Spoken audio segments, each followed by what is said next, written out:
사랑의 주님 감사합니다.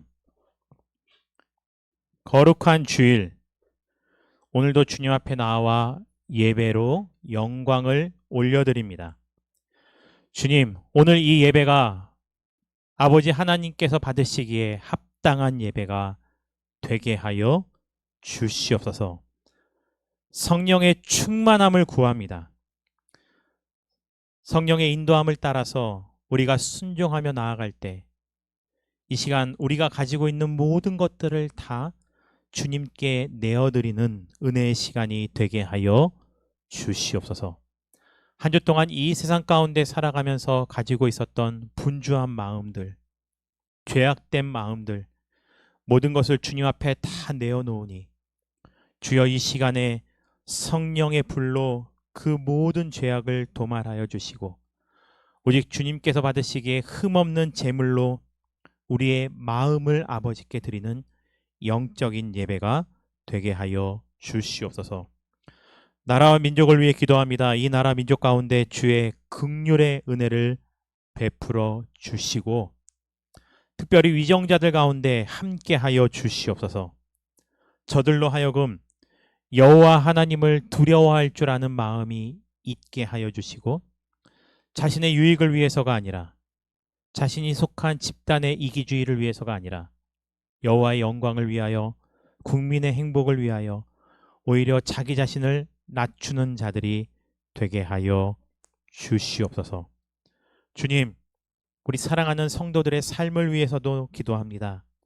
저들의 가정과 직장과 사업장, 학업 가운데 발걸음이 닿는 곳이라면, 저들의 손길이 닿는 곳이라면 어디서든지 간에 그들의 손길과 발걸음을 통해서 살아계신 여호와 하나님 아버지가 선포되어지게 하여 주시옵소서. 이 시간 주의 말씀에 귀를 기울입니다. 전하는 자, 듣는 자 모두에게 동일한 은혜가 있게 하여 주시고 이 패역한 세대를 살아가는 데 있어서 우리가 말씀대로 살아가다가 말씀대로 승리하는 저희들이 되게 하여 주시옵소서. 예수님의 이름으로 감사드리며 기도드립니다. 아멘. 말씀 보겠습니다. 본문 말씀 마태복음 5장 7절의 말씀입니다. 마태복음 5장 7절 말씀입니다. 이 시간 다 함께 한 목소리로 봉독하겠습니다. 제가 가진 성경 신약성경 5페이지입니다. 마태복음 5장 7절입니다. 봉독하겠습니다. 긍휼히 여기는 자는 복이 있나니 그들이 긍휼히 여김을 받을 것임이요. 아멘. 신학교를 다니면서요. 좋은 교수님을 만날 수 있을까라는 희망이 있었어요. 왜냐하면 초등학교 때요. 굉장히 좋아하는 선생님이 있었기 때문이에요. 그 선생님의 영향력은요. 아직도 저에게 남아 있습니다. 그래서 훌륭한 교사라고 할 때 그 훌륭한 교사의 기준점에 초등학교 2학년 때 저희 선생님이 저한테는 여전히 서 있기 때문이죠. 대학교 가서도 그런 선생님을 만날 수 있을까 기대했습니다. 그런데 만났습니다. 너무 좋은 교수님이셨고 그분이 좋은 이유는 수업 시간에는 물론 어느 누구보다도 잘 가르치셨기 때문이에요. 근데 그보다 더 좋은 이유가 뭐냐면 수업 시간 외에도요. 그분의 성품과 그분이 우리를 대해주시는 방법에 더 큰 매력을 느끼게 되는 거죠. 그래서 신학과 학생임에도 불구하고 기독교 교육학과 그 교수님이 가르치는 수업을 듣게 되었습니다. 이야, 듣길 잘했어요. 그분의 가르침은요. 정말 탁월했습니다. 근데 그분을요. 신학교에서 오래 보기가 어려웠습니다. 이유는요, 너무 탁월해서 그것이 때로는 같은 직종에 있는 다른 교수님들에게 질투의 요소가 되기도 하더라고요. 근데 그분의 스펙과 그분의 삶의 이 배경이요, 솔직히 신학교에서 교수를 못한다고 해서 그분이 아쉬울 뿐은 아니에요. 그래서 결국은 신학교 교수에서 밀려났어요. 근데 그분이 제가 사역하던 교회에 또한 협동 목사로 계시기도 했습니다. 저보다는 기독교 교육학과 학생들이 더 슬퍼했죠. 그리고 미국으로 떠나시게 됐는데, 하루는 섬기던 교회 담임 목사님이 그분을 만나고 오라는 거예요. 저보러. 제가 선교 담당을 했기 때문에. 근데 제 생각에는 그분은 미국에 가서 안 계시는데, 근데 주소를 주시더라고요. 저희 집과 가까운, 그 당시 저희 집은 종로구 명륜동에 있는데, 원남동, 쉽게 말하면 서울대학병원이 있는 그 바로 근처에 그분의 사무실이 있다라는 거예요. 너무 좋았어요. 그분을 만나러 간다는 것 자체가. 갔죠. 그리고 사무실에 가서 건물에 들어가서 딱 봤는데, 컴패션 코리아라는 층수에 올라가야 만날 수 있는 거예요. 컴패션 코리아가 뭐지? 들어갔더니 그분의 독특한 목소리가 있거든요. 그러니까 우리나라 말로 하면 약간 격양되면서도 뭐 속된 말로 삑살이라고 그러죠. 말을 하시다가 억양이 갑자기 삑 한번 꺾이는 그분만의 독특한 보이스가 있어요. 그런 목소리로 너무 반겨주시면서 가자마자 앉으라 그러더니 영상부터 딱 보여주죠. 컴패션 코리아가 어떠한 단체인지. 그리고 딱 봐서 담임 목사님이 저를 보내신 이유는 그 컴패션 코리아라는 단체가 해나가는 사역을 제가 사역하던 교회에서도 함께 동역하기로 한 거예요.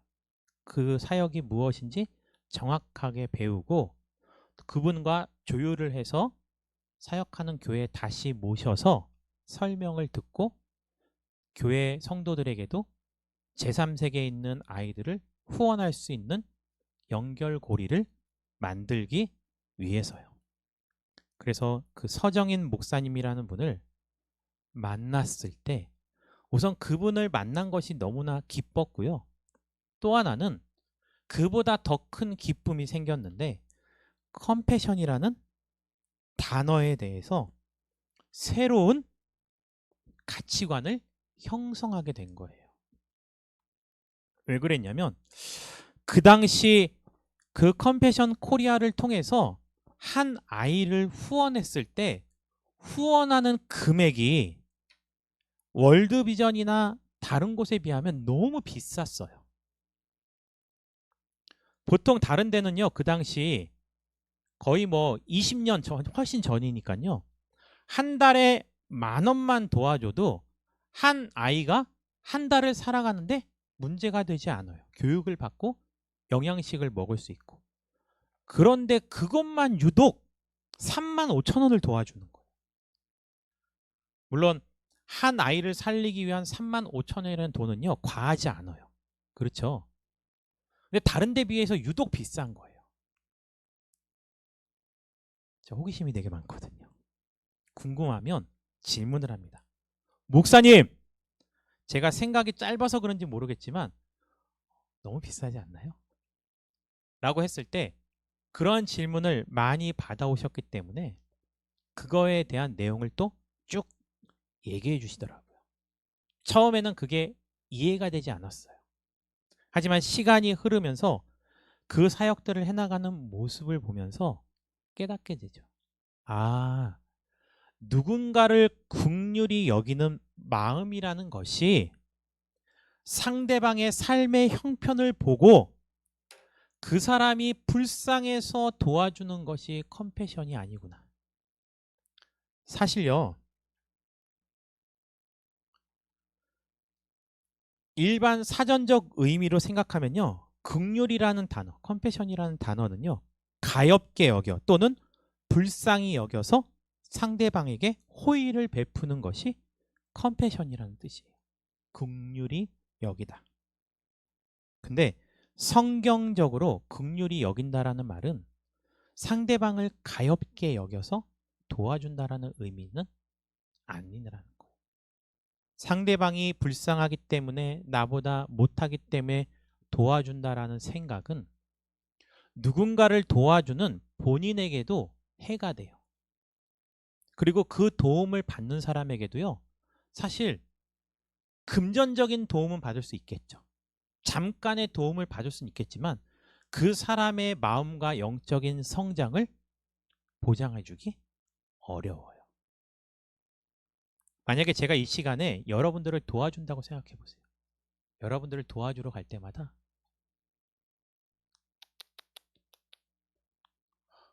너무 힘들죠. 너무 불쌍해서 제가 여러분들을 도와드립니다.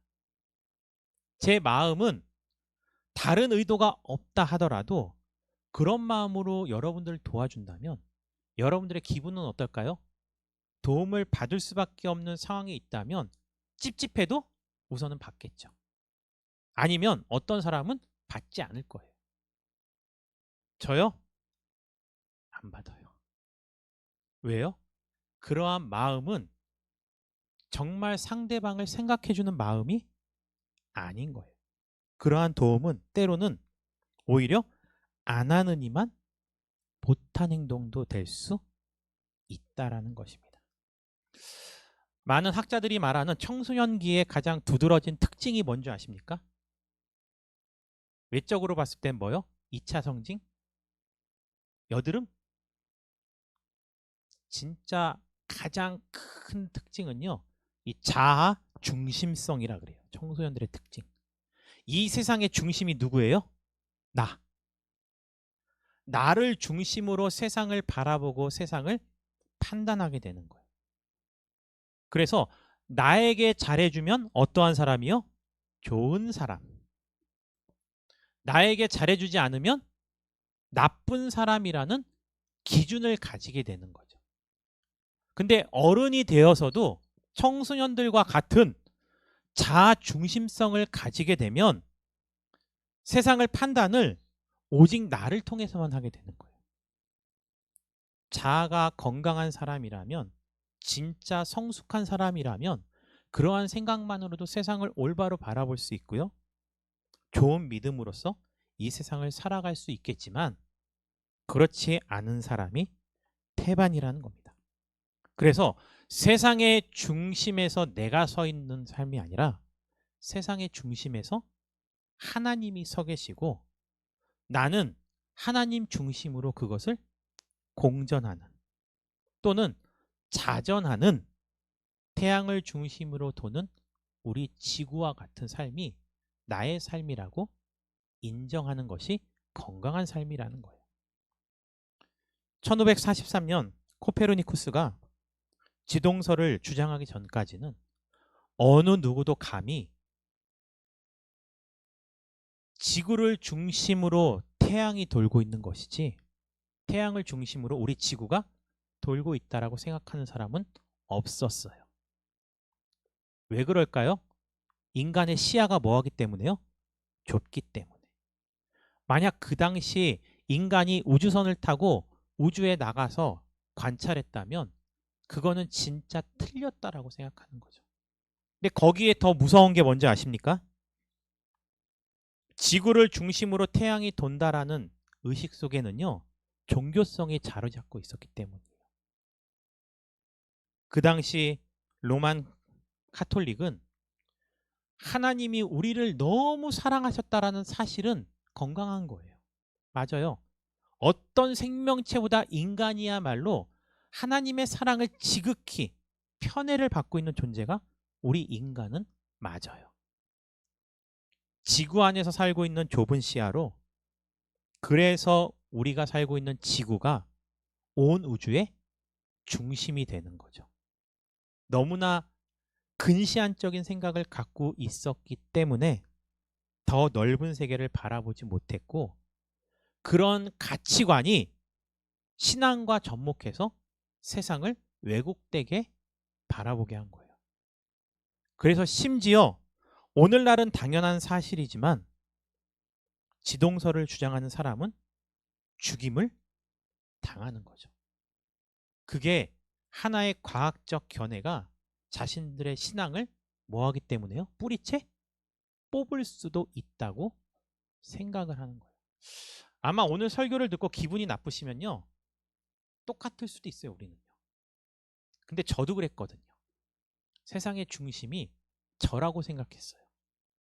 그리고 누군가가 말씀을 통해서 그거를 흔들었을 때 굉장히 기분이 나빴어요. 왜냐하면 어려서부터 그렇게 배워왔기 때문이죠. 주더가 네 인생의 주인공은 너야. 이 세상의 주인공은 너야. 그래서 저는요. 어렸을 때 나를 위해서 내 손에 쥐어질 때 뭔가가 그게 하나님의 사랑이고 은혜라고 생각했어요. 근데 내 손에 쥐어지는 뭔가가요.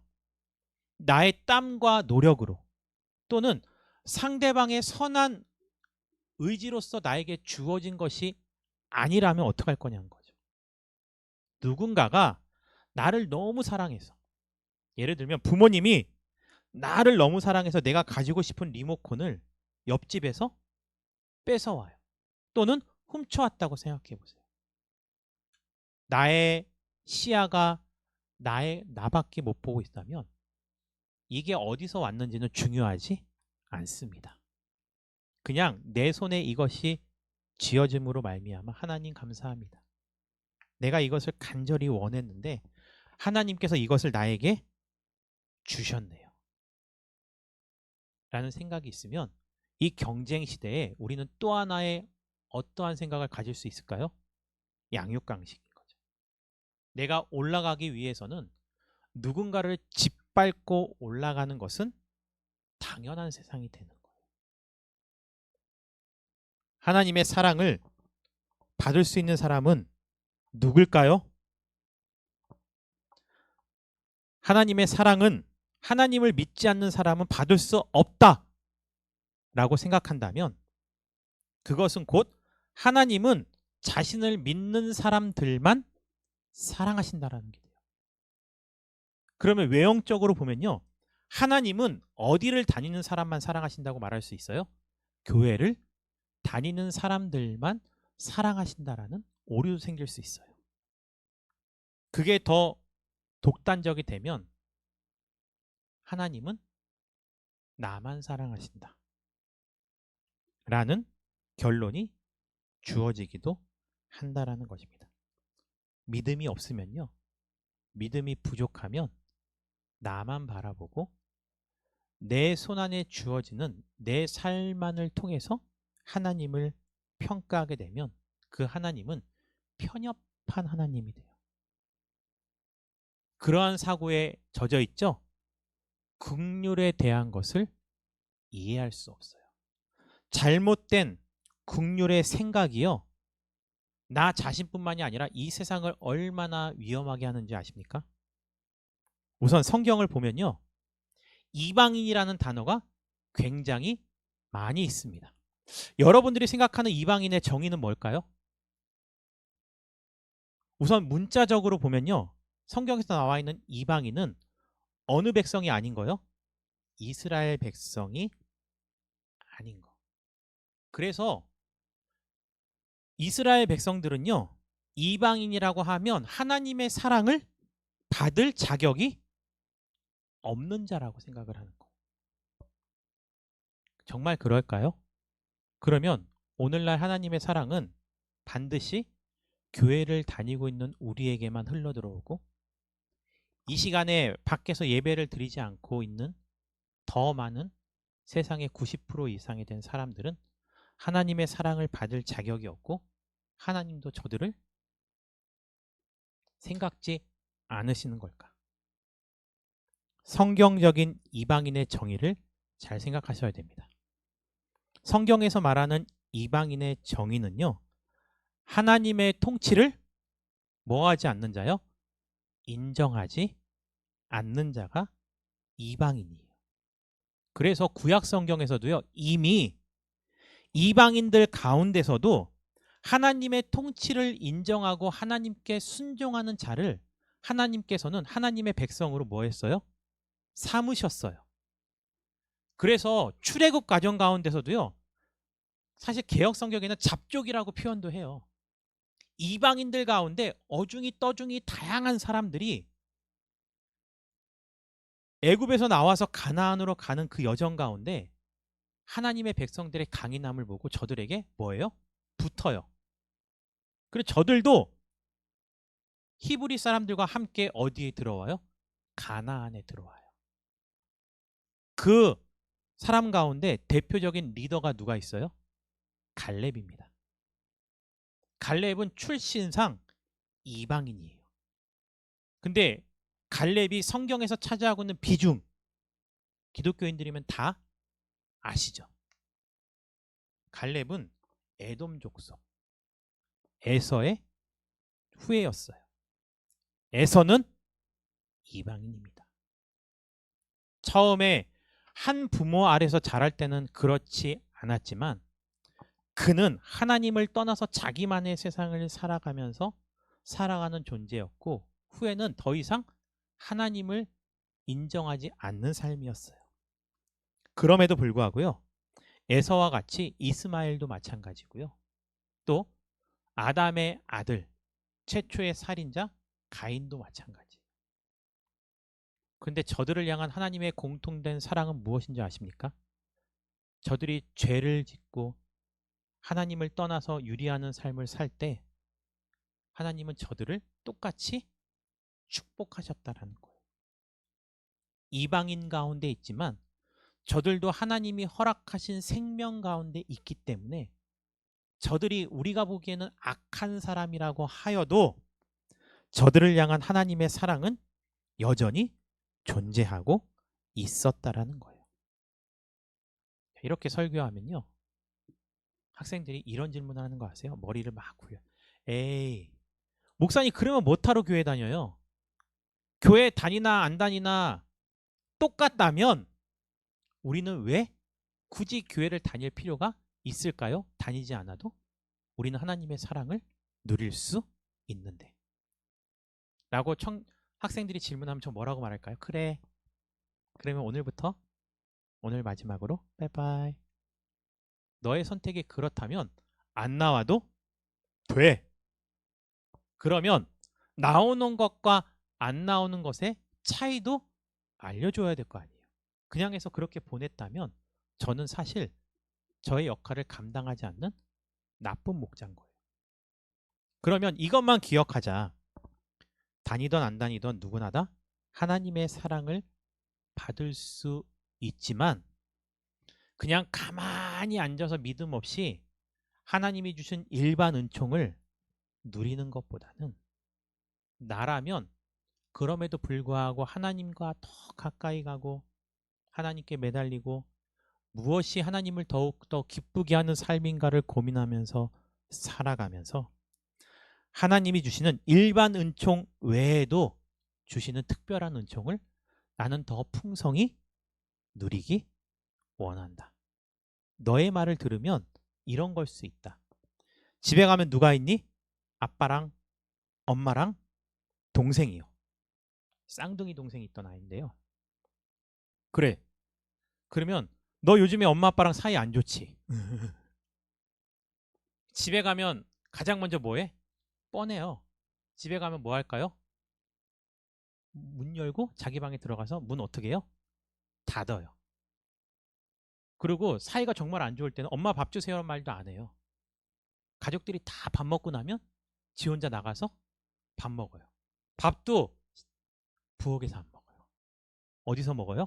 갖고 들어가서 집에서, 자기 방에서. 너 집에 가니까 맨날 네 방에서만 모든 걸 다 하지. 너의 집이 그렇게 넓은데 너가 살아가는 집은 네 방 하나밖에 안 돼. 그 방 안에 처박혀서 살아도 너는 너의 부모님의 아들이야. 괜찮아. 그런데 동생은 그 친구는 교회 집 근처 학교를 다녔고 동생은 기숙사 학교를 다녔는데 동생은 한 주에 주말만 잠깐 왔다 가도 바쁘면 주말에도 못 와요. 그래도 걔는 올 때마다 온 집안을 다 돌아다니면서 지내고 다니지 않니? 똑같은 아들인데 왜 그럴까? 무슨 관계에 있는 거예요? 하나님과 나와의 관계가 똑같은 집안에 있어도 방 안에 틀어박혀 살 것인가? 아니면 그 집을 나의 아버지의 집이고 어머니의 집이기 때문에 더 풍성하게 누리며 살아갈 것인가? 그 차이다. 그러니 선택은 너에게 달렸고 나는 너가 납득할 만한 이유를 설명했다. 그런 질문을 아이들이 하면요. 저는 되게 기다리거든요. 그 아이가 가지고 있는 상황을 어떻게 설명할 것인가 계속 고민하다가 너무 좋은 질문을 해서 그 아이와 부모님의 관계에 대해서 설명할 수 있으니까요. 국률함이란 무엇인 줄 아십니까? 우선은 우리의 시야를 넓혀야 돼요. 우리의 시야를 넓혀서 생각해야 될 것이 무엇이냐면 그 사람이 불쌍해서 그 사람이 나보다는 인간다운 삶을 살지 못해서 내가 도와준다라면 어떠한 전제 조건이라는 줄 아세요? 이런 거죠. 컴패션 코리아에 갔어요. 서정희 목사님과 만나면서 얘기를 나눴어요. 사진을 보여주는데 하나부터 열까지 아이들이 너무나 깨끗한 옷을 입고 있는 거예요. 제 머릿속에 어땠을까요? 복잡했어요. 근데 그분이 제 생각을 읽었는지 아니면 저와 같이 생각하는 사람들이 너무 많았던 것 같아요. 우리 아이들 사진을 보세요. 어느 아이도 꾀재재한 옷이나 낡은 옷을 입고 있지 않습니다. 그러면서 그분이 그러더라고요. 저는 아이들한테 낡은 옷을 그대로 입힌 다음에 그 아이들이 우리가 봤을 때 동정하는 마음을 갖게 되어서 불쌍하기 때문에 도와줘야 된다는 마음을 사람들한테 불러일으키고 싶지 않다라는 거예요. 그 아이들은 그 자기가 살고 있는 나라에서 가장 못 먹고 못 입고 배울 수 없는 아이들인데 그것이 과소비가 아니고 큰 돈이 아닌 거라면 항상 깨끗한 옷. 지금도 가보세요. 컴패션 코리아에 들어가서요. 그 아이들이 입는 옷을 보세요. 굉장히 깨끗한 옷을 입고 있어요. 근데 왜 그러한 정책을 고집하느냐? 그렇게 후원을 받고 자라나는 아이들이요. 성장해서 그 나라에 벌써 리더가 되어지고 심지어요. 깜짝 놀랐어요. 제가 그때 처음 봤던 컴패션이라는 단체가 이미 6.25 직후에 우리나라에 들어와 있는지 몰랐어요. 가난하고 가난한 나라를 후원하기 위해서 이미 선진국에서는 우리를 도와주고 있었는데 언제까지 도와주었냐면 인터뷰 영상을 보니까 우리가 알만한 큰 교회 목사님이 어려서부터 컴패션 코리아로부터 도움을 받게 되는 거죠. 언제까지요? 신학교를 졸업할 때까지. 그 신학교를 졸업할 때까지 도움을 받았다면 그 한 사람의 등록금을 도와주기보다는요. 그 돈으로 당시 35,000원의 금액이라면 350만 원 말고요. 35,000원으로 몇 명을 도울 수 있어요? 100명을 도울 수 있잖아요. 더 많은 사람을 구하는 게 맞지 않을까요? 그런데 그 도움을 받아서 목회를 하고 있는 그 목사님이 100대 1로 자기가 도움받았던 그분이 100명을 살리는 것보다 더 많은 사역을 지금 감당하고 있는 거예요. 적어도 그분은 자기 교회 성도들에게 자기가 도움받은 것 이상의 것을 성도들을 통해서 독려하고 동기부여를 해서 사람들을 도와주고 있는 거죠. 대학 등록금까지 도와줄 필요가 있을까? 과한 거 아니야? 비용이 너무 많지 않나요? 금액을 생각하고 상대방을 생각하면 우린 도와줄 수 없어요. 근데 무슨 마음을 갖고 있는 거예요? 그를 도와주는 사람은 그 사람의 조건을 보는 게 아니에요. 하나님이 주신 마음으로 하나님이 이것을 기뻐한다면 정말 그 사람이 나보다 좀 더 나은 삶을 살고 있다 하더라도 우리는 긍휼의 마음으로 누군가를 도와줄 수 있어야 되는 거예요. 도움이란 그 사람이 부족하고 내가 많아서, 그 사람이 약하고 내가 강해서 도와주는 것이 아니라는 생각을 머릿속에 넣어두셔야 돼요. 왠지 아십니까? 긍휼이라는 단어를 제가 가장 많이 들었을 때가 언제냐면 조직신학 시간이에요. 하나님의 속성을 배우는 데 있어서 중요한 마음이 긍휼의 마음이었어요. 그리고 그 긍휼이라는 단어가 구약 성경에 나와 있는데 히브리어로는 뭐라 그러냐면요, 헤세드라 그래요. 인자, 자비, 사랑. 그리고 그 헤세드라는 단어가 신약 성경에 쓰여진 헬라어로는 뭐라 그러냐면요, 아가페입니다. 그러면 아가페 다 아시죠?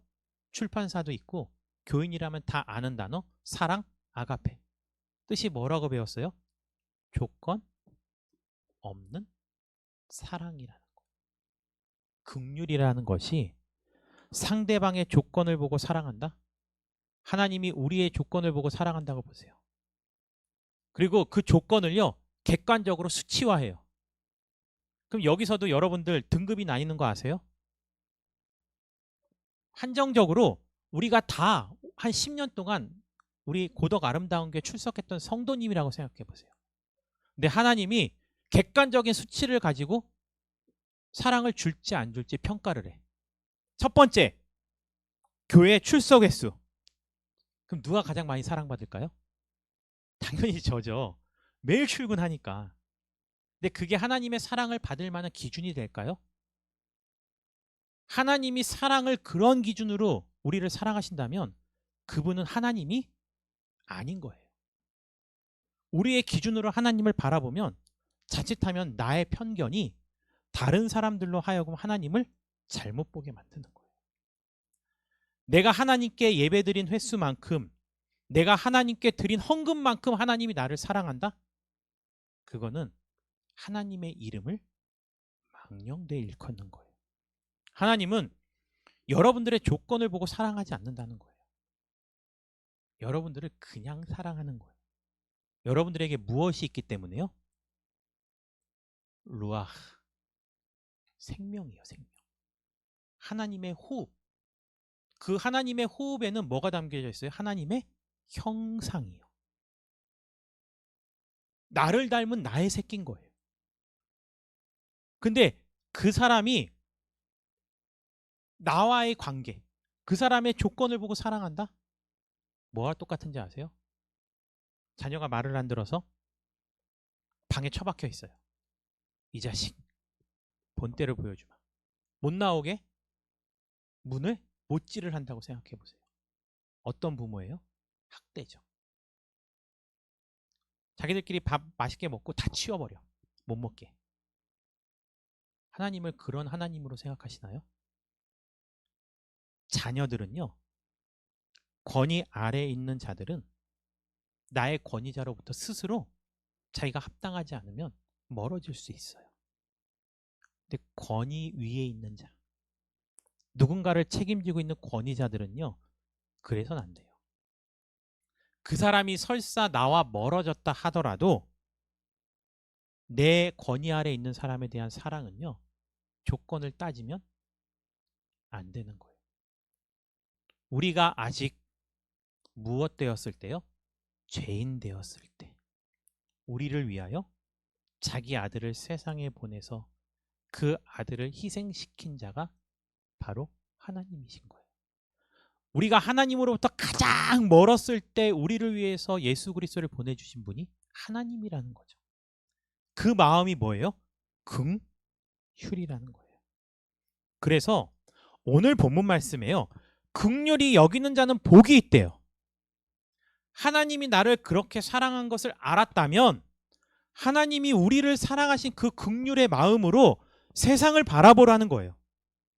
세상을 바라볼 때 우리가 바라봐야 될 가장 첫 번째 공동체는 무엇이에요? 가정이에요. 가정에서는요, 조건을 보고 사랑할 수 없어요. 상대방의 조건을 보고 내가 사랑한다? 처음 바라봤던 모습과 다를 수 있죠. 왜요? 살아가다 보면 사람은 변해갈 수도 있고 쇠퇴할 수도 있으니까요.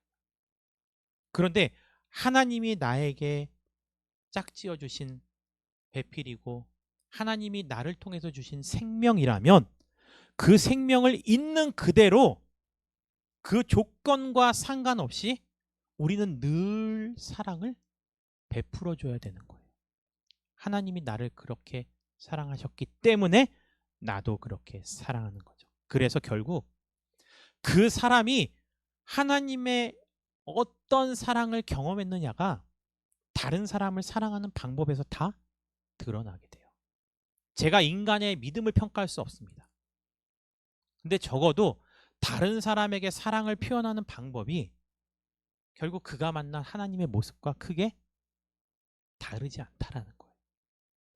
하나님을 더 사랑하고 조건 없는 사랑을 받았다라고 고백하는 것만큼 그 사람은 그 사랑을 실천할 수 있게 되는 거예요.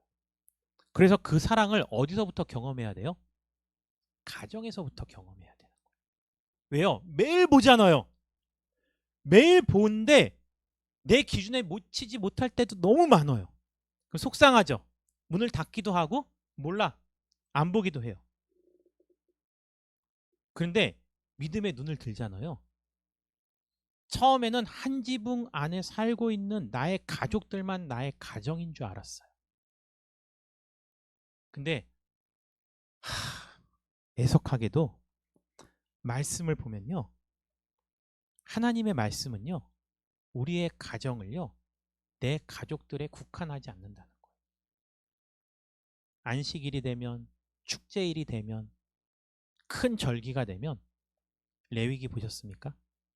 저들이 하나님 안에서 즐거워할 때 고아와 과부와 나그네 이 세상에서 소외될 수 있고 심지어 나그네 가운데 하나님 안에 있지 않던 자들이라 하여도 저들도 하나님의 즐거움에 항상 동참시켰어요. 왜요? 그들도 하나님의 자녀이니까요. 우리가 믿기 때문에 믿지 않는 사람을 정복하자? 그거는 결국 우리의 인간의 역사에 있어서 또 하나의 십자군 전쟁을 만드는 것에 불과하다는 거예요. 하루는 청년이 교회에 와서 환한 미소로 저한테 자랑을 하다 목사님 왜? 항상 큰 악기를 들고 다니는 자매였어요. 자기 차로 아니면 엄마가 못 데려다 주면 먼 거리도 택시를 탈 수밖에 없는 크기의 악기예요. 그런데 목사님 환희에 차갖고 막 왜 그랬더니 택시를 탔는데요. 뒷좌석 옆에 노트북이 있는 거예요. 그래갖고 기사님한테 물어봤어요. 기사님 여기 노트북이 있는데요. 기사님은 모른대요. 그래서 노트북이 필요했는데 하나님이 자기에게 그것을 줬다고 생각해갖고 너무 기뻐갖고 저한테 자랑을 하는 거예요. 제가 어떻게 했을까요?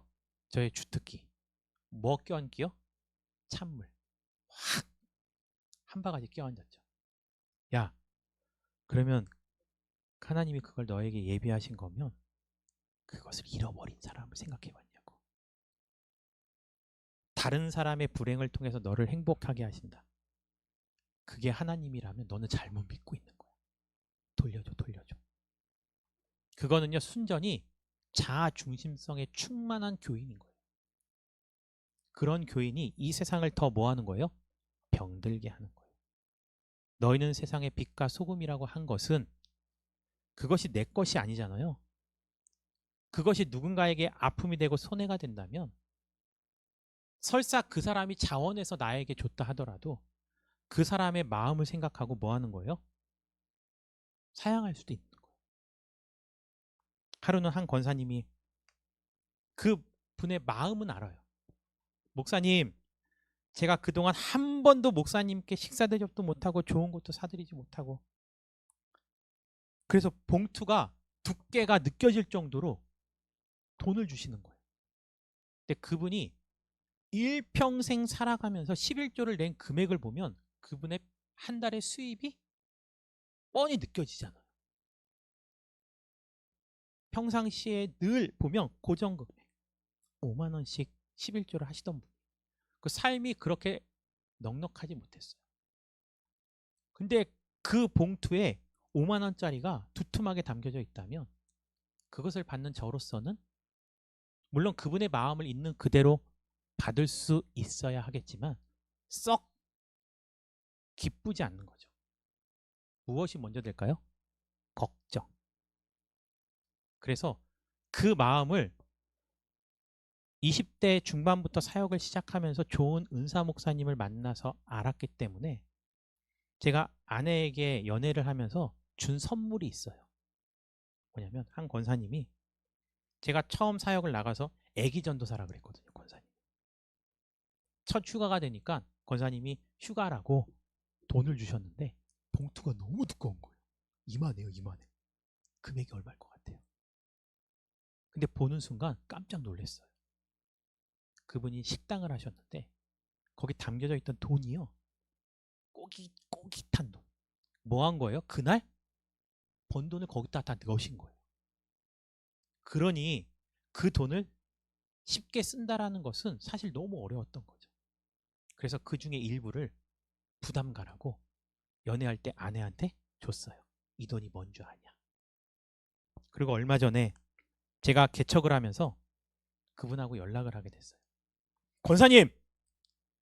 제 이런 표현을 권사님 때문에 제가 아직도 너무 힘들다고. 그때 권사님이 깜짝 놀란 거예요. 자기가 무슨 큰 잘못을 했었나. 잘못했죠. 그때 그걸 주지 말았어야 돼 저한테. 그래야 제가 좀 더 자유로웠는데 왜 하필 그렇게 줬냐. 일부러 그랬냐. 하나님이 그렇게 고의적으로 시키느냐. 그래서 제가 그것을 지금 결혼한 아내 연애할 때 주었어요. 이것이 하나님께서 우리에게 준 마음이다. 그분이 그것을 불쌍해서 줬을까요? 아니에요. 그날 번 것을 있는 그대로 선한 마음으로 내어주셨던 거죠. 그걸 받는다고 했을 때 그것을 주는 상대방의 형편과 마음을 생각하지 않을 수 없는 거예요. 받는 사람과 주는 사람의 형편을 우리는 다 뭐 할 수 있어야 돼요? 생각할 수 있어야 되는 거예요. 마지막 한 예화라고 마칠까요? 그 교회에서요. 첫 사역지에서 매년 필리핀 단기 선교를 갔어요. 아이들을 데려가기도 하고 어른들을 데려가기도 하고 제 페이스북이나 블로그나 이런 데 보면 그때 갔던 머리를 깎는 미용실 이발하시는 분 보시고 매년 거기를 가기도 했어요. 갔는데 선교사님이 그닥 상태가 좋지 않은 스타렉스를 몰고 오시는데 저한테는 상태가 중요하지 않아. 처음 나가보는 해외에서 우리나라 차를 봤다는 것 자체가 저한테는 뭐예요? 오! 선교사님! 스타렉스네요? 우와! 저는 너무 좋아서 스타렉스네요 할 때 선교사님이 표정이 좋지가 않아요. 얘기하더라고요. 박 전도사, 네. 그랬더니 내가 왜 스타렉스를 산 줄 아냐고. 국산차라. 얼마나 해맑아요. 국산차라. 좋아서. 성도님들이 가끔씩 방문을 하잖아요. 단기 선교로 와서 방문을 했는데 선교사님이 토요타 차를 타고 계신 거예요. 그러니까 우리나라 성도님이 봤을 때는 선교사님 무슨 차를 타고 있는 거예요? 외제차. 그렇죠. 그러니까 성도님이 마음이 불편하신 거야. 아, 이분 선교를 굉장히 크게 하고 계시는데 돈이 많구나. 그래서 그거를 옆에 있는 성도와 수근수근 선교사님이 우리가 후원해 줬더니 외제차 타고 다닌다고. 근데 생각해 보세요. 한국에 있는 사람들한테나 토요타는 외제차지 20년 훨씬 전에요. 지금도 마찬가지예요. 동남아시아 가면 다 어느 나라 차예요? 대부분 일본 차예요. 왜일까요? 싸서. 쌍과 동시에 무슨 전략이 있었는지 아세요? 많이 팔기 위해서 차를 싸게 파는 거예요. 그리고 부품 시장을 엄청나게 일본이 넓혀놨어요. 고장 나면 고치는 데 있어서 일본 차는 저렴해요. 우리나라 차는요, 새 차도 비싸고 중고차도 비싸고 수리비도 비싸요.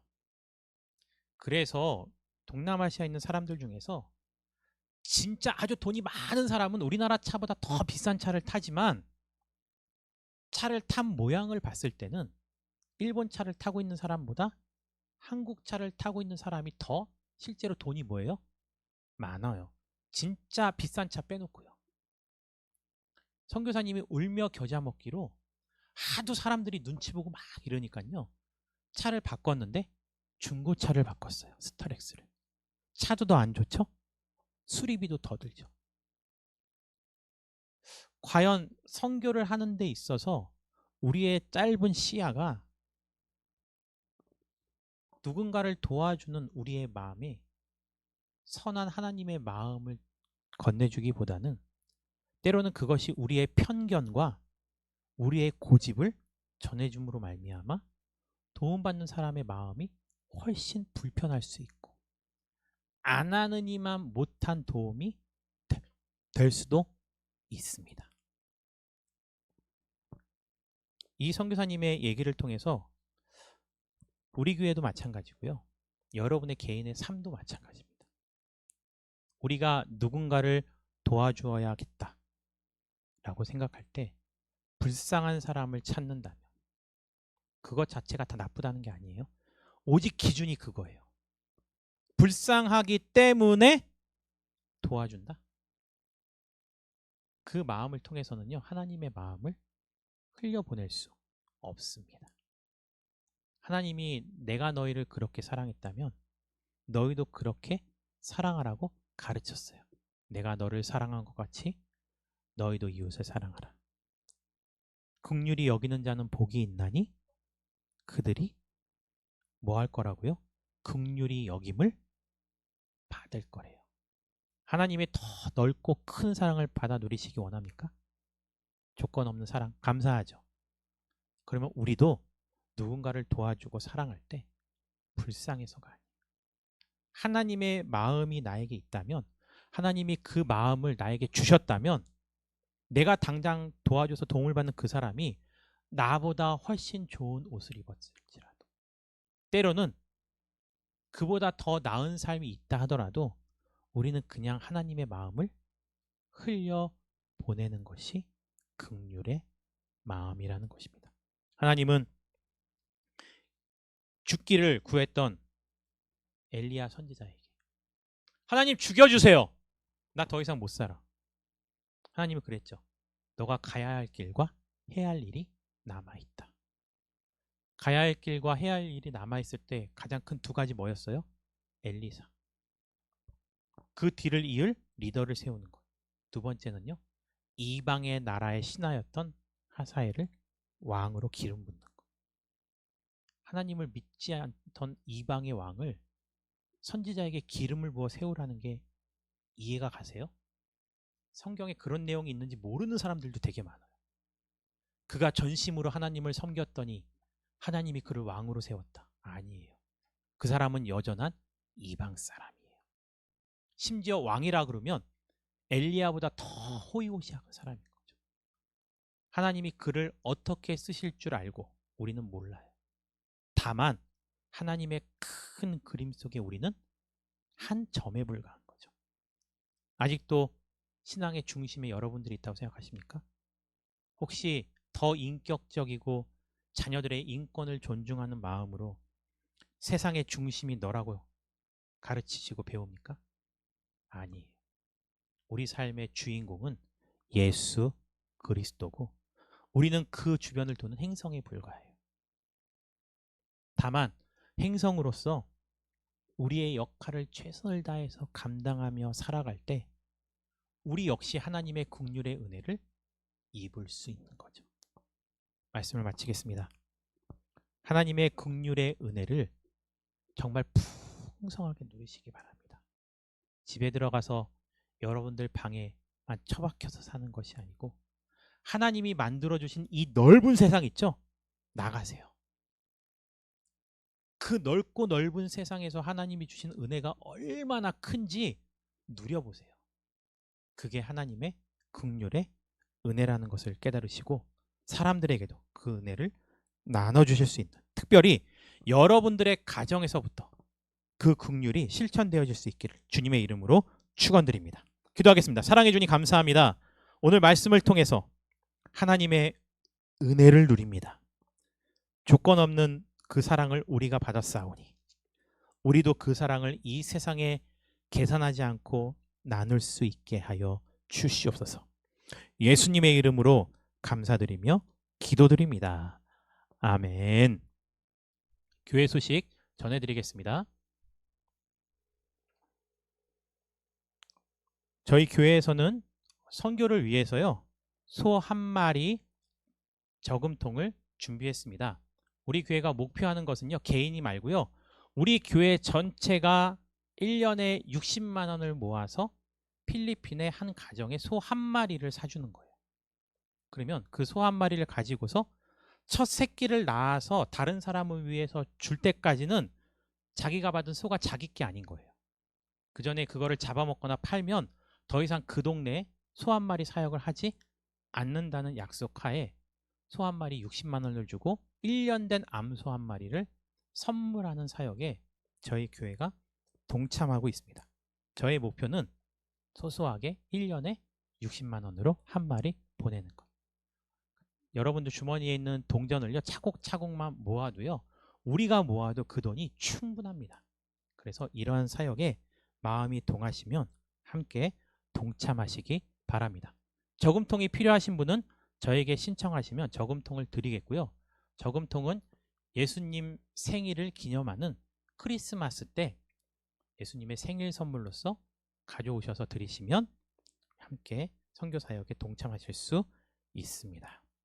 저희 교회가 5월 19일 날 야외 예배를 준비하고 있습니다. 출발은 우리 교회에서 10시에 출발합니다. 장소는요, 안성 파크 엘림이라는 곳이고요. 장소가 굉장히 넓어요. 그래서 저기서 함께 식사도 하고 예배도 드리고 그리고 맑은 공기와 함께 산책도 하는 시간을 가지려고 합니다. 참석하실 수 있는 분은 사전에 말씀해 주셔야 식당이나 이런 예약에 진행해 나가는 데 있어서 원활할 수 있습니다. 어머니 기도회가요, 유튜브를 통해서 확인할 수 있습니다. 시즌 3까지 해서요, 8324 24개의 영상이 저희 교회 유튜브 채널에 있습니다. 유튜브 채널을 통해서 확인하시고요. 어머니 기도회를 오프라인에서 할 수 있는 분이 생기면 온라인이 아니고요, 오프라인을 통해서 진행할 예정입니다. 위에서도 함께 기도하시고 자녀를 위해서 성경을 통해서 내 자녀를 어떻게 키울지 함께 배우시고 함께 기도할 수 있는 어머니가 되시기 바랍니다. 신앙 상담과 교회 등록을 원하시는 분은 신청하여 주시기 바랍니다. 교회 등록은 등록서를 내지 않아도요, 주보에 나와 있는 밑에 QR코드가 하나 있죠. 새신자 전도를 위한 전도 플랫폼. 그걸 찍으면요, 영상을 보실 수 있고 이 전도 영상 밑에 보면 자기의 개인 인적사항을 적을 수 있습니다. 그래서 주시면 제가 온라인으로도 등록서를 확인할 수 있습니다. 성경 공부와 양육이 필요하신 분도 신청해 주시기 바랍니다. 우리 이 시간 다 함께 자리에서 일어나서 찬양 드리신 후에 예배를 축도로 마치겠습니다. 영원할 수 없는 사랑, 오 위대하신 하나님의 사랑, 영원히 찬양하리.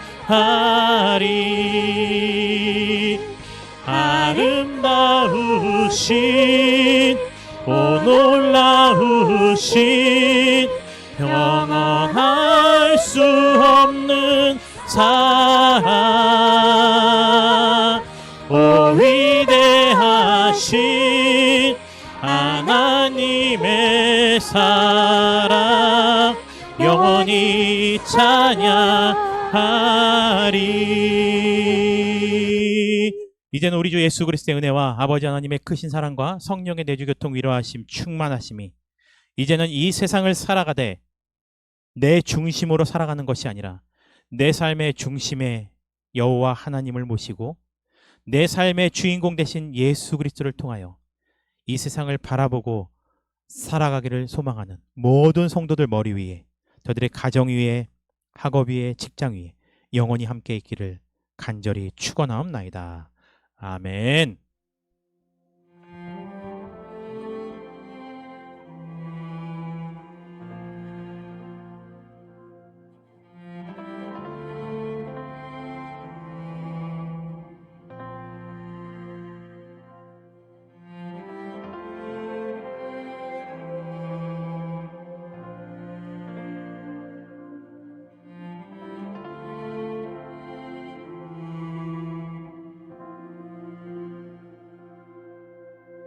우리 주는 위대하며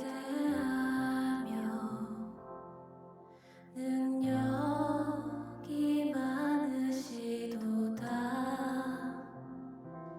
그의 지혜 무궁하며 인자는 영원하도다.